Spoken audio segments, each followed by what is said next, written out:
सोनितपुर में जंगली हाथी का आतंक तोड़ा 2 घर। तस्वीरें आप देख सकते हैं। सोनितपुर जिले के रंगापारा मुलान गांव के लोग जंगली हाथियों के आतंक से दहशत में हैं। गांव के चंपा और अनामी कंद के 2 घरों को जंगली हाथी ने तोड़ डाला।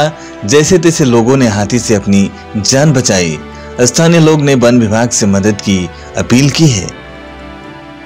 বনৰীয়া হাতীৰ উপদ্ৰৱ চলি থাকে আমাৰ মুলান গাঁও তথা ফুলবাৰী চাহ বাগিচাৰ নিচেই কাষতে লাগি থকা আমাৰ মুলান গাঁৱত আৰু প্ৰায় ফুলবাৰী চাহ বাগিচাত দিনৰ ভাগতো থাকে ৰাতি আৰু ৰাতিৰ ভাগতো থাকে। ফৰেষ্ট ডিপাৰ্টমেণ্টৰ মানুহ আহি খেদি দিলেও আকৌ 2-3 দিনৰ পিছতে আহি পেলাই ইয়াত থাকেহি আৰু আমাৰ নিচেই ফুলবাৰী চাহ বাগিচাৰ কাষত থকা হেতুকে দিনত তাত থাকে, সন্ধিয়া হ'লে আমাৰ মুলান গাঁৱৰ হাতীবিলাক আহি ঘৰ দুৱাৰ খেতি পথাৰ প্ৰায় নষ্ট কৰে। ইয়াৰ আগতেও হাতীৰ কবলত হাতীৰ উপদ্ৰৱত প্ৰায়ে মানুহ মৃত্যুমুখত পৰে।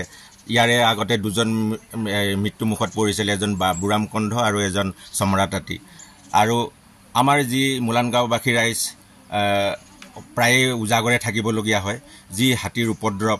আৰু আজি ৰাতি প্ৰায় 12মান বজাত আমাৰ এই মুলান গাঁওবাসীৰ চম্পা কন্ধৰ ঘৰটো শুই থকা অৱস্থাত বনৰীয়া এটা হাতী আহি ভাঙি দিয়ে।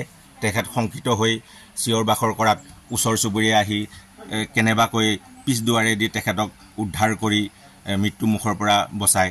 আৰু নিচেই কাষতে থকা অনামী কন্ধৰ গৃহটোও এই বনৰীয়া হাতীটোৱে ভাঙি থৈ গুচি যায়। এনেদৰে আমাৰ মুলান গাঁওবাসী ৰাইজৰ প্ৰায়েই ক্ষতি সাধন কৰি গৈ থাকে। ইয়াতো উল্লেখ কৰিবলৈ গ'লে বহুত আছে। আৰু বিভাগীয়ভাৱে যাতে আমাৰ এই মুলান গাঁওবাসী ৰাইজত যিকোনো প্ৰকাৰে এই দুখীয়া হাজিৰা কৰি খোৱা ব্যক্তিসকলৰ যাতে ধন জন সুৰক্ষিত কৰিব বুলি মই মুলান গাঁওবাসীৰ হৈ অনুৰোধ জনাইছোঁ।